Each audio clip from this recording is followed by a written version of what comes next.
ছাত্ৰীসকল তোমালোকক মই সমান্তৰ প্ৰগতিৰ বিষয়ে বুজাই আছিলোঁ।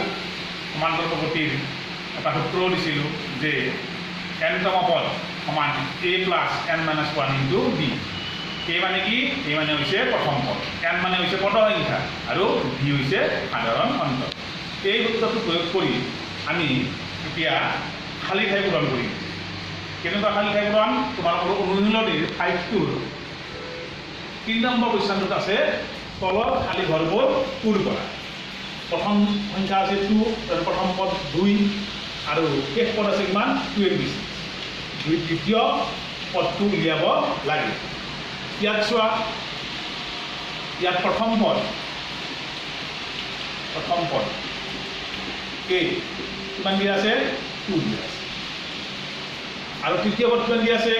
তৃতীয় পদ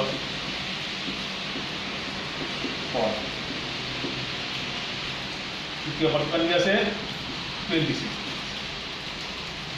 দিয়াৰ পর যেহেতু তৃতীয় পদ 26 দিয়া আছে, গতিকে a3 কি বুঝাইছে?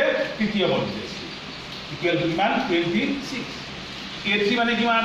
আমি জানো a আন equal to a plus n minus 1 into d। গতিকে এটো কি a3 ইকুয়াল টু কিমান হ'ব?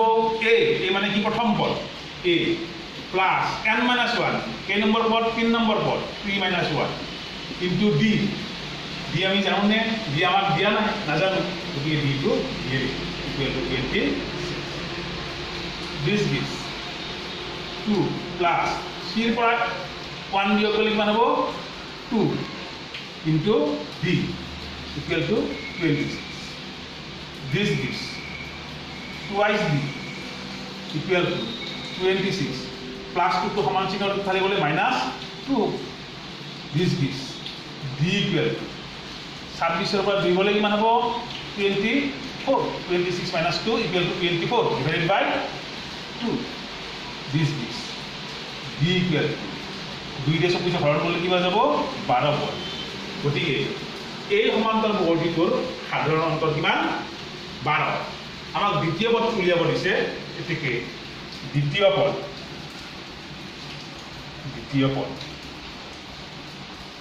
সমান দ্বিতীয় পদটো কেনেকুৱা? যে প্ৰথম পদৰ লগত সাধাৰণ অন্তৰটো যোগ কৰিলে আমি কি পাওঁ? দ্বিতীয় পদ পাওঁ। গতিকে প্ৰথম পদ কিমান আছে আমাৰ? চোৱা, প্ৰথম পদ দিয়া আছে আমাৰ 2। প্ৰথম পদ দিয়া আছে 2 আৰু সাধাৰণ অন্তৰ কিমান দিয়া আছে? 12 দিয়া আছে। গতিকে 12 ইকুয়াল 2 আৰু 12 যোগ কৰিলে 14। গতিকে উত্তৰ কি হ'ব? এই খালী ঠাই পূৰণ কৰাটো কি হ'ব? উত্তৰ কিমান হ'ব? এই দ্বিতীয় পদটো কিমান হ'ব? 14। ঠিক হৈ যায়। আন এটা উদাহৰণলৈ গৈছোঁ। 5 নম্বৰটো চোৱা, প্ৰথম পদটো দিয়া নাই, দ্বিতীয় পদ দিছে 38, তৃতীয় পদ দিয়া নাই, চতুৰ্থ পদ দিয়া নাই, পঞ্চম পদ দিয়া নাই আৰু ষষ্ঠ পদ দিছে কিমান? -20। এই চাৰিটা ঘৰ আমি কি কৰিব লাগে? পূৰ্ণ কৰিব লাগে। তোমালোকে জানা যে কোনো এটা সমান্তৰ বহুটিৰ প্ৰথম পদ আৰু সাধাৰণ অন্তৰ দিয়া থাকিলে আমি যিকোনো পদ উলিয়াব পাৰোঁ। কিন্তু এই উদাহৰণটোত আমাক কি দিয়া নাই? প্ৰথম পদ আৰু সাধাৰণ অন্তৰ দিয়া নাই।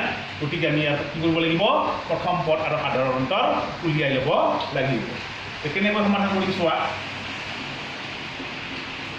সমাধান যেহেতু প্ৰথম পদ আৰু সাধাৰণ অন্তৰ দিয়া নাই, গতিকে আমি ধৰি লওঁ ধৰা হ'ল সমান্তৰ প্ৰগতিটো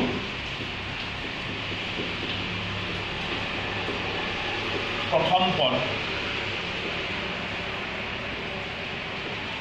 সমান a আৰু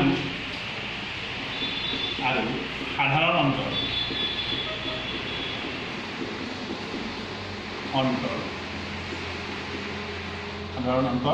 সমান b। এতিয়া চোৱা, দ্বিতীয় পদটো দিয়া আছে। দিয়াৰ পদ দ্বিতীয় পদ মানে কেনেকুৱা? a প্লাস d প্ৰথম পদৰ লগত সাধাৰণ পদটো যোগ কৰিলে আমি কি পাম? দ্বিতীয় পদটো পাম। দ্বিতীয় পদ কিমান দিয়া আছে? 38 দিয়া আছে। এইটো দিলে আমি 1 নম্বৰ পদ। আৰু কোন নম্বৰ পদটো দিয়া আছে? 1 number, 2 number, 3 number, 4 number, 5 number, 6 number পদটো কিমান দিয়া আছে? -20। 6 নম্বৰ পদ মানে কেনেকুৱা? a প্লাস n মাইনাস 1 মানে 6 মাইনাস 1 6 মাইনাস 1 হলে কি হ'ব? 5d। ইকুৱেল টু কিমান -20 যেহেতু এইটো আমাৰ সৰু প্ৰশ্ন গতিকে আমি কি কৰিছোঁ ডাইৰেক্টলি আমি প্ৰত্যক্ষভাৱে সমীকৰণটো লিখিছোঁ এইটো হ'ল 2 নম্বৰ এইটো নিশ্চয় বুজি পাইছা যে ষষ্ঠ পদ হ'ব লাগিলে এই ষষ্ঠ পদটো হ'ব লাগিলে কি হ'ব লাগিব 6 - 1 হ'ব লাগিব 6 - 1 মানে কিমান 5 দেখুৱা একৰ পৰা আমি যদি 2 নম্বৰটো বিয়োগ কৰি দিওঁ এক নম্বৰ সমীকৰণৰ পৰা যদি 2 নম্বৰ সমীকৰণটো আমি বিয়োগ কৰি দিওঁ কি পাম এৰ পৰা a বিয়োগ গ'লে 0 b ৰ পৰা 5d বিয়োগ গ'লে কিমান হ'ব -4d equal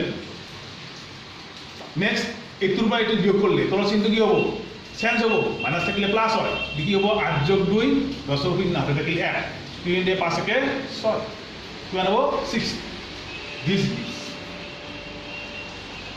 d equal to 60/-4 this d equal to -50 60 4 হৰণ কৰিলে কিমান পোৱা যাব 15 পোৱা যাব কিয় 15 4 গুণ 60 গতিকে আমি কি পালো সাধাৰণ অন্তৰটো পালো তোমালোকে জানা যে কোনো এটা সমান্তৰাল অগতিৰ প্ৰথম পদ আৰু সাধাৰণ অন্তৰ জানিলেহে আমি অগতিটোৰ বাকিবিলাক পদ উলিয়াব পাৰো গতিকে যেহেতু আমাৰ সাধাৰণ অন্তৰটো উলিয়ালো এতিয়া আমাক কি উলিয়াব লাগে প্ৰথম পদটো উলিয়াব লাগে প্ৰথম পদটো কেনেকৈ উলিয়াম ডিৰ মানটো যদি আমি 1 নম্বৰ সমীকৰণত বহুৱাই দিওঁ তেতিয়াহ'লে এৰ মান পাম গতিকে ডিৰ মান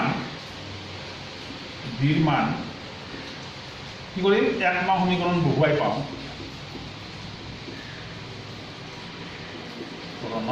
বহুৱাই পাওঁ দিয়া ডিৰ মানটো 1 নম্বৰ সমীকৰণ বহুৱাই দিয়া কি আছে a প্লাছ d মানে কিমান দি আছে -50 equal to 30 this is a কিমান হ'ব প্লাছে মাইনাছে -50 প্লাছ আৰু মাইনাছ পূৰণ কৰিলে মাইনাছ হ'ব equal to 38 this gives a equal to 38 plus 50 this gives a equal to কিমান হ'ব 8 + 13 3 হাতে 1 3 একে 4 হাতৰে 5 তাৰমানে আমি কি পালো প্ৰথম পদটো কিমান পালো 53 পালো আৰু সাধাৰণ অন্তৰ কি পাইছো 15 পাইছো গতিকে আমি এতিয়া দেখিব পাৰো ইয়াত লিখিছো চোৱা এতেকে প্ৰথম পদ বৰ্তমান প্ৰথম পদটো হ'ব আমাৰ 15 আৰু কি হৈছে আমাৰ দ্বিতীয় পদ দিছে কিমান 30 তৃতীয় পদটো উলিয়াব লাগে তৃতীয় পদটো কিমান হ'ব তৃতীয় পদ কি হ'ব দ্বিতীয় পদৰ লগত কি কৰিব লাগিব সাধাৰণ অন্তৰটো যোগ দিব লাগিব দ্বিতীয় পদ কিমান আছে আমাৰ 38 দ্বিতীয় পদ 38 যোগ তাৰ লগত সাধাৰণ অন্তৰটো যোগ দিব লাগিব সাধাৰণ অন্তৰ কিমান আছে -15 আছে গতিকে 38 plus -15 this equal to 38 minus 15 equal to 8 5 গলে 3 আৰু 3 1 গলে 2 গতিকে তৃতীয় পদটো কিমান হ'ব আমাৰ 23 তাৰপিছত আমাক কি লাগিল তৃতীয় পদ ল'লে চতুৰ্থ পদ লাগিল চতুৰ্থ পদ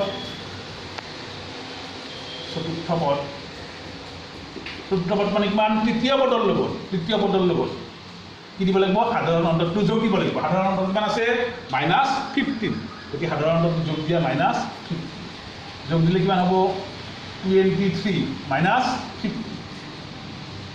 13 ৰ পৰা 5 গলে 8 গতিকে তৃতীয় পদটো কিমান হ'ব 8 তাৰপিছত আমাক কি লাগে প্ৰথম পদ উলিয়ালো দ্বিতীয় উলিয়ালো তৃতীয় চতুৰ্থ উলিয়াব লাগে চতুৰ্থ উলিয়ালো প্ৰথম পদ তাৰপিছত আমি তৃতীয় পদ ওলালো চতুৰ্থ পদ পঞ্চম পদ উলিয়াব লাগে পঞ্চম পদ ইকুৱেল টু দ্বিতীয় পদ চতুৰ্থ পদৰ লগত কি দিব লাগিব সাধাৰণ অন্তৰটো যোগ দিব লাগিব সাধাৰণ অন্তৰটো কিমান আছিল -15 যোগ দিলে কিমান হ'ব 8 - 50 ইকুৱেল টু -7 গতিকে পঞ্চম পদটো কিমান হৈছে -7 এতিয়া সব চাবা এই যে ষষ্ঠ পদটো আছে অটোমেটিক মিলি যাব পঞ্চম পদ কিমান আছে -7 পঞ্চম পদ আছে -7 আৰু সাধাৰণ অন্তৰ কিমান আছে -50 গতিকে কিমান -22 গতিকে আমাৰ কি মিলি গৈছে ষষ্ঠ পদটো মিলি গৈছে গতিকে আমাৰ কি হৈছে যিখিনি পদ যিকেইটা পদ উলিয়াব দিছেও সেইকেইটা পদ শুদ্ধ হৈছে এনেকৈ আমি এই সমান্তর বহুপদীৰ nতম পদৰ সূত্ৰ প্ৰয়োগ কৰি এনেধৰণৰ বিভিন্ন ধৰণৰ খালী ঠাই আমি পূৰণ কৰিব পাৰোঁ অৰ্থাৎ এই সূত্ৰটোৰ সহায়ত প্ৰথম পদ আৰু সাধাৰণ পদটো উলিয়াই আমি যিকোনো পদ নিৰ্ণয় কৰিব পাৰিম।